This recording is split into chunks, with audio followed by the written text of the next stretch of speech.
Welcome, everyone, to our live Entreprenista Podcast recording with Sarah Potempa and Erin Potempa-Wall, the co-founders of the Beachwaver, the hairstyling tool that all know and love, and how we've gotten our beach waves today here.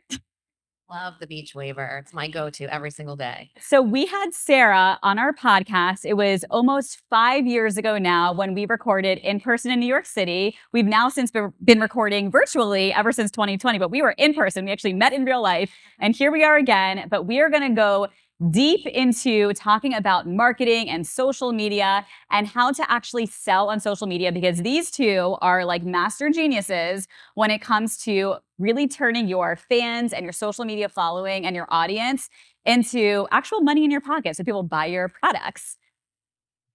Yes. Hi, everybody. First of all, congratulations to all of you guys. We were getting so emotional back there. Everybody is so phenomenal. You guys have done an incredible job building this group of women. It's honestly inspiring and incredible. So thank you guys for having us. I have a question too to start off. How many of you guys just started your business? Who's under 1 year? Raise your hand. All right, so we have a lot of newbies. Anybody here 5 years in? All right, is anybody over 10 years in business? Woohoo!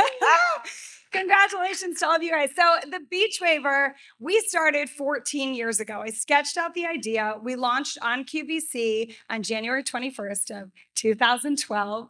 And it's been a wild journey. So we're kind of talking all about the evolution of the brand right now. And what's been really interesting is that we're still today a women-owned, self-funded, independent brand. So we are very proud of that, but what comes with that is pivoting. You really have to pivot. You have to evolve. We were on QVC for 8 years. I did 350 shows. I loved it. I love being on TV for the 10 minutes I got.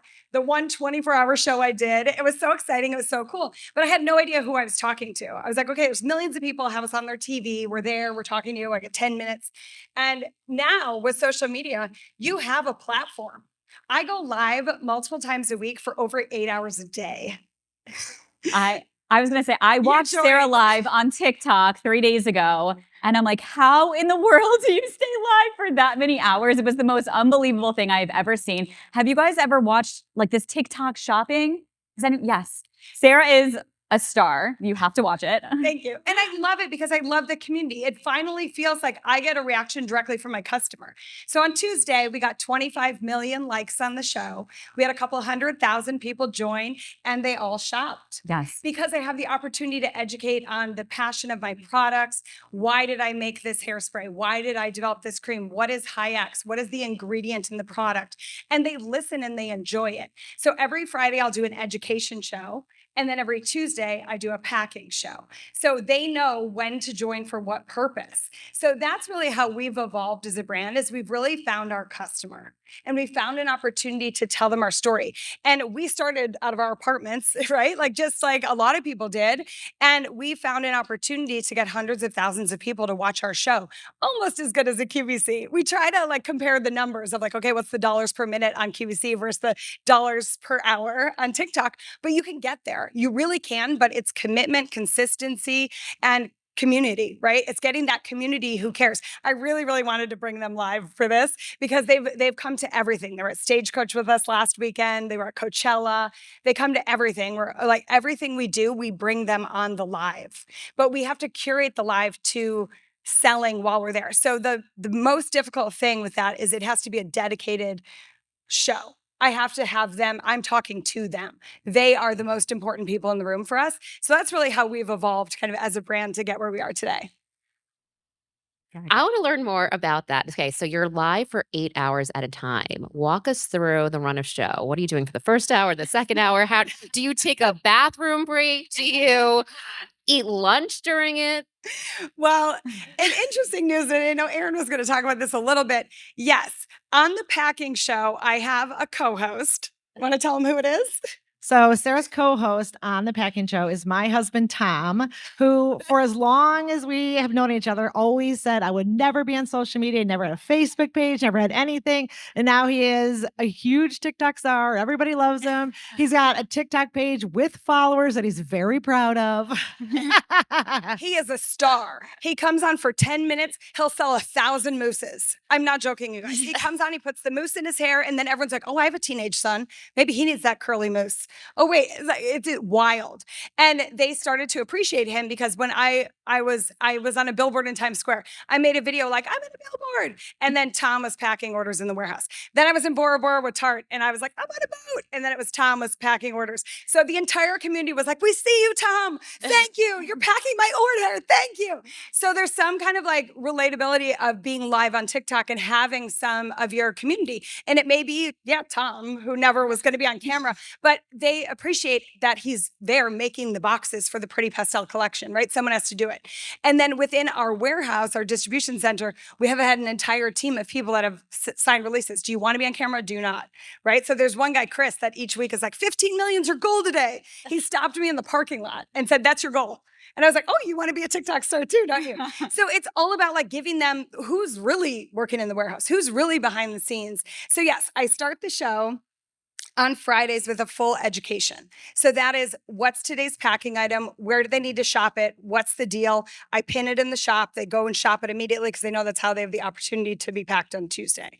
Then we have a charity every single week that we donate to when they purchase the packing item. So if they don't get packed on Tuesday, at least they're donating to a charity. So we have very, very localized charities. So when we were in Bora Bora with Tarte, we had them donate to Lake Michigan. Because I was like, who's going to Bora Bora? Do we need to really like help out, the Ritz-Carlton there or whatever? It's like, no, we need to help our local lakes. We need to help our local community. So we did our local animal shelter one week. So that's how we start the show. And then we get into, what do we have? We have live giveaways. We have flash sales. We have to keep them engaged. And we really learned that if you watch a TV shopping network show, there are always things that are keeping you engaged. Mm-hmm. So the same thing goes for when you're doing your live streaming. Erin, can you talk about how the two of you divide and conquer in your business as co-founders and a bit about both of your backgrounds so you can really set the stage for how you're able to execute all of these things that you do? Yeah, absolutely. So I am a lawyer by trade. So Sarah is a celebrity hairstylist. When we originally started, I was working at a law firm. Sarah had a brilliant idea for a new type of curling iron. I left the practice and focused the next 2 years on R&D. So we focused on bringing to market a product that we were incredibly proud of. We spent a lot of work on it, filed for patents, filed for trademarks, and now the way that we really divide and conquer, Sarah and I look at like, where do we want to be, right? So things as a small independent self-funded brand. We sponsored a Victoria's Secret fashion show years ago. We've gone global. We've done a ton of things. So Sarah and I will always look at, okay, where do we want to be? We want to be the sponsor for New York Fashion Week. And then we figure out step by step how to get there. And then what we'll do is figure out, okay, these are the steps we need to get there. These are the people we need to get there. And always being mindful of like, what is our end goal, right? And so we kind of use our very different skill sets in order to get there. And we're very respectful of one another, very respectful of our team, and really trying to make sure that everybody is set up for success. So I'll look at operations, legal, product development, supply chain, digital marketing, advertising. Sarah and I will really just try to divide and figure out how we can get to that final goal. And I know you shared a little bit about TikTok, but what else are you doing? Yes. So it's all about having really great content, right? So if we're going to launch, like my nails always match the collection. I have cow print nails. We just launched cow print at Stagecoach, right? So during Coachella, we had a pastel collection. So everything is all about the branding and the aesthetics. And that really sets the stage for a launch. We also really work with our affiliates. We have thousands on TikTok right now, but we also have a program called Beachwaver Babes. That's an affiliate network that has 2,000 members. And we have 100 college students from across the country. I think one of our Campus Wave members is here, actually. And it's really phenomenal because our college program, we take time to educate the college students. Every month we do a webinar and we bring them into what products is launching. They're part of our campaign to launch a product. So they get the webinar each month with our team. We tell them what's launching. They receive a box in the mail. Same with our Beachwaver babes. They get a box in advance. So right off the bat, we've got 3,000 people ready to post about a product going live. Then we've got our affiliates through TikTok. They'll also get a custom box. They're star creators on TikTok. There's a lot of people who are salespeople. So we work directly with that star creator program to make sure they have the product before launch. Then it's all about like having them spread the love of your product, right? And then throughout the TikTok packing show, what's interesting is we've partnered with different brands too, which I know we'll talk about in a bit, but that really helps your strategy too, is like getting it out there, having different partnerships, branded partnerships, also giveaways. Huge part of launching is a giveaway because maybe they can't afford the pastel collection, but they want it, right? So have opportunities for the customers and followers to get engaged, and maybe they become a customer because they win a giveaway. There are some great tips in here that you shared. So, for anyone that is not on TikTok right now, what I would recommend is that you come up with your TikTok strategy. And one of the keys that Sarah just mentioned is being consistent and having consistent content on the platform. And it's very easy to get discouraged when you post once or twice and maybe you're not getting as many people liking and commenting on your piece of content. But consistency over time will really pay off. And one of the things that Sarah's sharing about affiliates is that when you have affiliates or people that are advocates for your brand, those are the people that can start to spread your message. And TikTok is a really great place to do that. So I want to know, TikTok for a lot of people can be a very complicated platform. People think of it as a platform that only Gen Z is on, which I know from running my agency that that's not the case. Why did you go really focus on TikTok? And where do you see, are you nervous about what's happening with the TikTok in the news? Community is the heart of our brand. So we have done not only QVC, Amazon Live, we do live streaming on our website as well. So it's not just TikTok, even though we love it because there's so many people. And our demographic, which Erin can speak to, is 34 and plus. We have grandmas, moms, and their daughters watching our shows. So it's actually really family oriented and so much fun. So that's definitely a place that we're attracting a lot of new audiences for sure. But what we see is like, oh, we watched you on QVC. Oh, I know you. I shop your product on Amazon. We've been, right? So we live stream on our website, which is a big part of our tech stack as well. So it's not just that platform. It's just that platform currently is attracting so many new audience members, but they're becoming part of our tech stack. They'll join the text messages. They'll sign up for email. So if for some reason there's any shift, we're ready to go. We're live on beachwaver.com. We're live on Amazon Live. We're live on other platforms because we're sharing the story of the brand. So they're going to come with you. They're going to follow you. And I know Erin has a lot to say kind of about the audience building as well. So we really, like Sarah mentioned, focus on community, and we have been doing this for quite a long time. So we have a very large audience from a lot of different places, right? And so on TikTok, it's really been this phenomenal opportunity to connect directly to the people. So I think that it really begins and ends with analytics when you're looking at building an audience. So it's one thing to say, oh, I believe that our brand is 18 to 24, girls who have graduated from college. But if the analytics don't speak to that, you have to listen to what the market tells you about who your audience is. It's like when you have a kid, you can do everything you have in the world, but once it goes out in the world tells you the kid is who he is, the brand is who the brand is, right? So we really focus on analytics when we're building our audience. So we look at previous purchasers, we look at who's following, we look at who's clicking through. We are huge on analytics, and I think that we work very hard to make it look this fun, right? So I think our TikTok looks like a lot of fun, our social looks great, but it is fun, but it is a lot of work. And I think it's the work that makes it fun because it's very rewarding to see these people coming back and engaging and commenting, and not only commenting when things are good, but if someone has an issue with my product was late, I didn't get this happened. We've got our community who is on there defending us to the death. I mean, they are on it. So I think for us, it's starting with analytics. It's looking at who is coming and who's coming in different categories, who's purchasing, who's clicking through on which kind of ad, and who's converting on which kind of ads. So the one thing I can emphasize, you got to be obsessed with the analytics, obsessed to the point where it's the first thing you look at in the morning and the last thing you look at night. And sometimes, I mean, Sarah will attest, it's very hard for me to not have my phone up and not looking to see what is going well, what is not.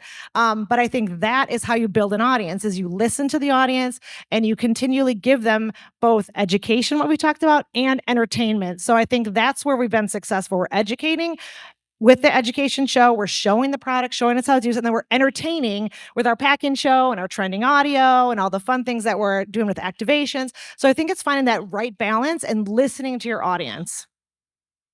And I know you brought a video to show. Yes. Do you want to play that? Yes. All right. Play the video? Yes. So we have a video showing you guys what it's like kind of on the TikTok packing show, on our website live streams as well. Yes. Let's share. The Beachwaver has built a community around live streaming and storytelling. With a focus on innovation and education, the Beachwaver team has been able to share their love for hairstyling and product development to their over 2 million followers, selling over 2 million Beachwavers and hundreds of thousands of hair care products. As a self-funded independent brand with a family-run distribution center, the Beachwaver has seen over 18 million unique visitors to their website, shipping over 150,000 orders per month. The tech stack has been incredibly important to building this loyal customer base by communicating directly to them and taking part in all of the incredible technology that's out there.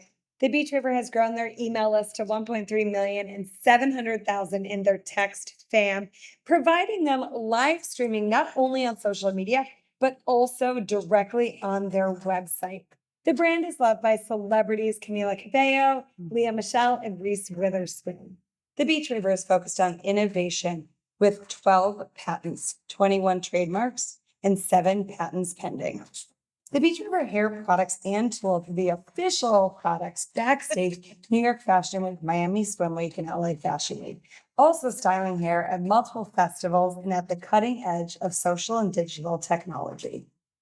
Building up a community through the Campus Wave program, having 100 college students across the country, and a phenomenal affiliate program that offers monthly webinars to educate on products and digital content creation, helping their ambassadors also go viral. The Beachwaver just celebrated 11 years as an independent, women-owned, self-funded brand, and still believes that if you leap, the net will appear.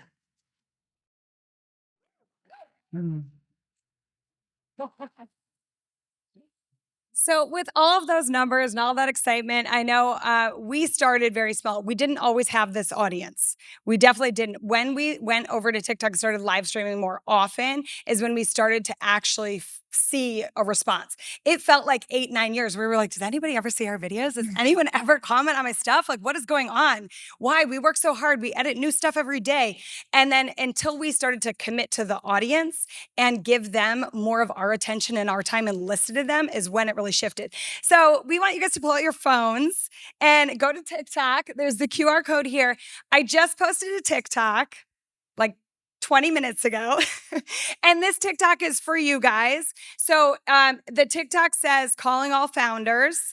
And we want you guys to comment your business. So our audience loves supporting other businesses. We bring on a different female founder. We did the entire month of March. We did different founders every Friday. They want to learn about your business. So we posted the TikTok. Do you guys see it?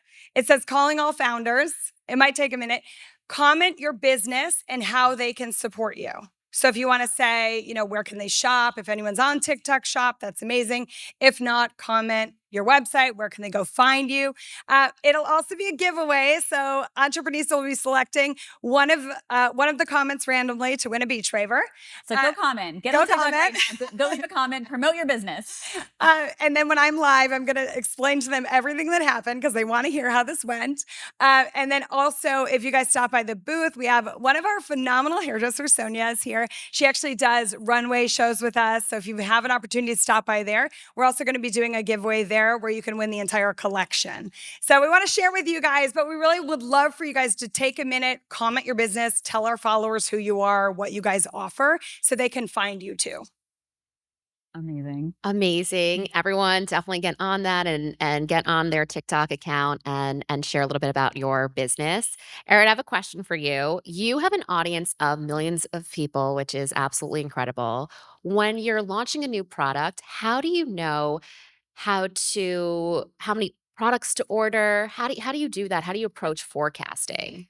Forecasting, like everything we do, is data, data, data, analytics, more data, looking at historical data, and then projecting out for the future, right? So if I'm ordering something, we've got a new launch, it's launching in Q1, it's a drastically different story than if we're launching Q4, right? And how much marketing support do we have behind it? How much of our network is going to be involved in it?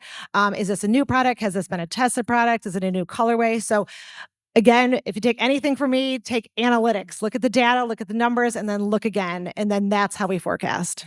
Very, very important. So thank you for sharing that. And I want everyone to take out their notebook that is on the table right now, because I'm about to ask Sarah a very important question, and you're going to want to take notes on this right now because her answers are not up on the slide. So take out that notebook. Our friends at Marriott Vacation Club have provided that beautiful notebook, so take it out.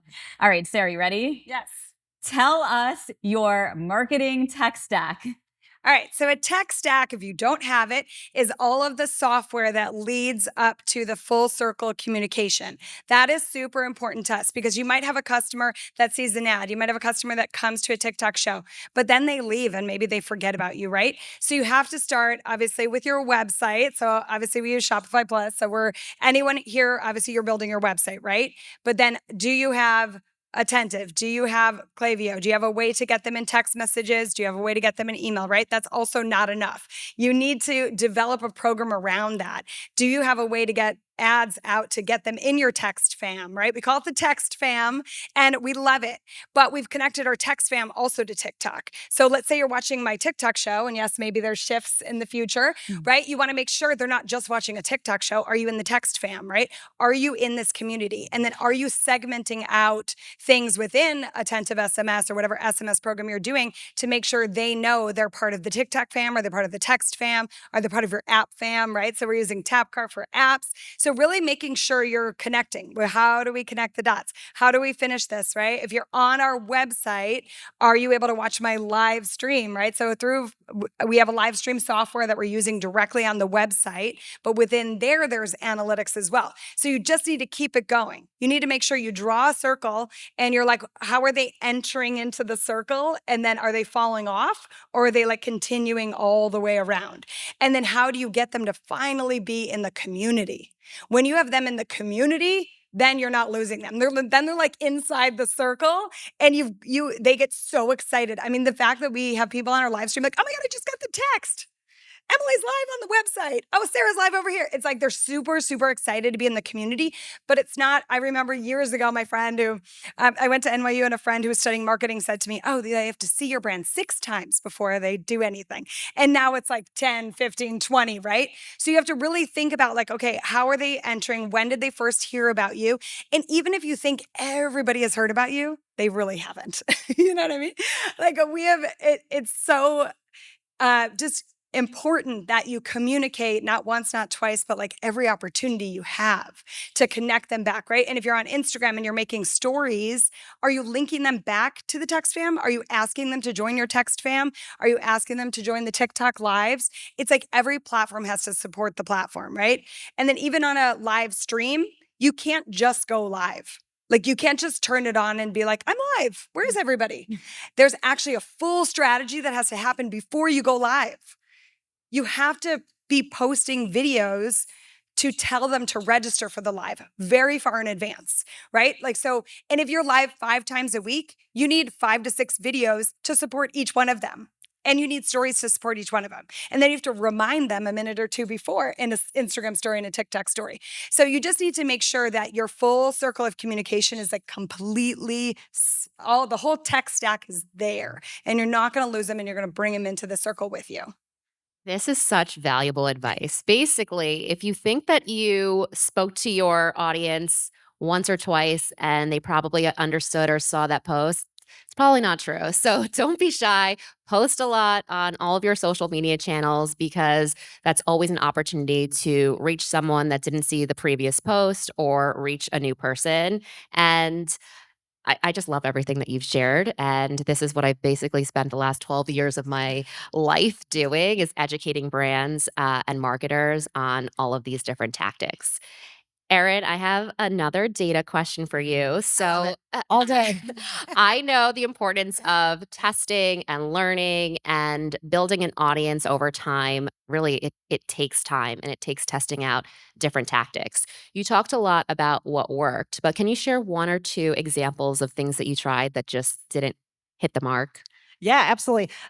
In general, I think the key to all of this is embracing these, in quotes, failures and not being afraid to try and not being afraid to look foolish or silly. I mean, when I started out as a lawyer, this was something totally new to me, and all I did was fail all day. And I kept trying, kept getting back. So, one thing that I can emphasize that is something that does not work is trying to use the same content and the same strategy on platform on each. You have to have a specific platform strategy for each platform. What's going to work on Pinterest is going to fall flat on TikTok. What is going to work on TikTok is going to fall on Meta. So you've got to look again, data. You got to look to see what is working. And you got to look not only at, if you're selling a product, what conversions, look through click-through, look through impressions, look through engagement. How is this taking off, right? So we've used things that were phenomenal on TikTok. Backstage, for example, I just recently had some phenomenal footage that I was killing on TikTok. I could not stop it. It was going so great. So I thought, let me put this on Meta, and it fell. And this was just 2 weeks ago, right? So it's just that lesson you have to keep learning. You got to look at your audience. What do they expect from you? What have they seen in the past? What's going to work? So I would say platform specific strategy. That is what you absolutely need. And disregarding that because you're too busy or you don't have time, then get off the platform. Focus on the platform and know what the platform wants. Otherwise, you're just wasting your time. Yes, completely agree. And if you need any help with your social media strategies for your business, come talk to Courtney Spritzer today, who still runs our agency, Social Flex. She can help you with all of that. All right, Sarah, I want to know, you do so many marketing partnerships, collaborations, launches. How do you get the inspiration for these collaborations and new products? What is the process? And tell me all about it. So I'm a hairdresser, and I started working in New York City as a hairdresser. So a freelance hairdresser is going to get booked on multiple jobs. So I was constantly meeting makeup artists, brands, fashion designers, just different people in New York as a freelancer. And that's always sort of what I've, wanted to celebrate is other people, makeup artists starting their own brand, a fashion designer, Lynn Devon, I remember back in the day, American designer based in Soho. And that's what you want to celebrate is these partnerships. So it really comes down to relationships, right?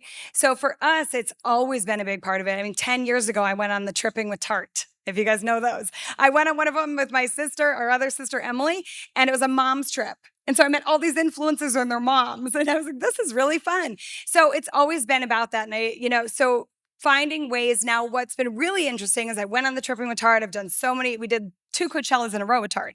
But this past Coachella, we changed our strategy. I went to Maureen, their founder, and I was like, why don't we have a product collab? Why don't we have a SKU related to this event?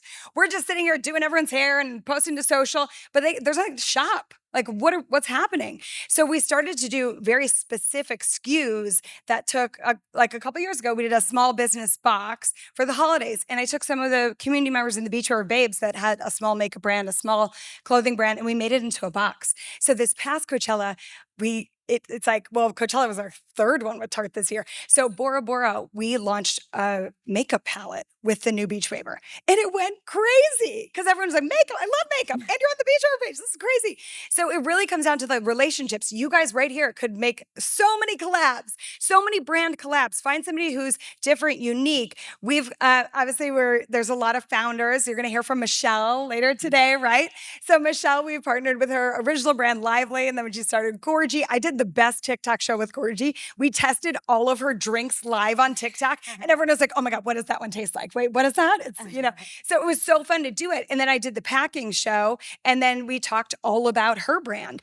And it gets the audience excited that I'm not just sitting there just talking about the Beachwaver all the time. Oh, I've seen that. What else can you tell me about, right? So when you're building that audience, these relationships that you you meet matter.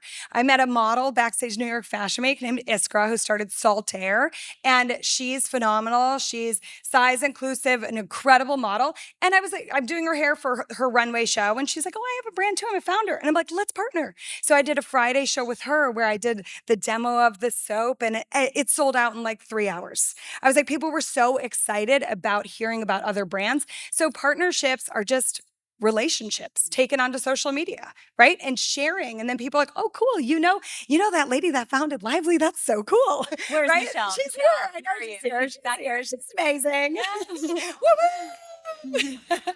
So she's always been super supportive and incredible. One of our very first events, they invited us into her store in New York, and we did a panel there. So I think it's really just about that. If you meet somebody here that you find a connection with, see if you guys can make a SKU together. Build it on Shopify. Do a gift with purchase, right? Like tell people, hey, I've got a friend who has a business too. Can we do a little partnership? Make a launch around that. Yes, everything is about connection, collaborations, and relationship building. I know so many members of our Entreprenista League community have collaborated, done brand partnerships. So find your next partnership here today. What is next for the two of you in Beachwaver?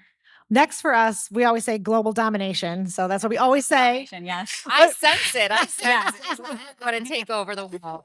So more specifically, we've got a ton of new product launches. You saw we've got new patents pending. We have to update our video, and we're launching in Europe. We've got our new New York office that we're just opening up. Sarah's been out there getting the space ready, which is going to be a content creation and social selling studio space. So we're incredibly thrilled there. So expanding the line globally, adding new products, adding new content, a lot of good stuff. Yeah, we're super excited about Beachwaver Brooklyn. It's going to be in the Domino Sugar Factory on the waterfront, which is very cool. We started our business in our apartments in New York. Our very first warehouse distribution center was on the other river in the Yardley Soap Factory. And now we're in the Domino Sugar Factory. So we're really excited to be coming back there. But I think, honestly, it's all a journey, right? We have like things I always say. I always say, leap and the net will appear. Erin says, do something today your future self will thank you for. And then our little sister, Emily, who does all of our creative, she's like, guys, let's just like enjoy the journey. Let's just sit on the beach and like, you know what I mean? Like, we just met the founders down the hall from us, and they were wearing flip-flops and gym shorts. And she was like, that's what I aspire to be. I'm like, okay. So honestly, 4 years ago, Erin and I, and we are a self-funded independent. 4 years ago, Erin and I were asked to come to this office and talk about, getting funding and being a part of this whatever financial group. And we walked in the room 4 years ago. We had not started TikTok. We had not started live streaming. We hadn't really started anything. And we walked in the room, and these two men, we sat down. She had a presentation about what we're going to do to build a community on digital strategy. We sat down, and the older man said to us, oh, hey, girls. And she says, we've got a 4-year strategy to build a community. We would like to leave. We're going to exit retail, and we're going to go into digital. And he laughed and said, hey, girls, why don't you go back and ask your dad for some more money? So I closed the book and I said, Sarah, let's go. And we walked.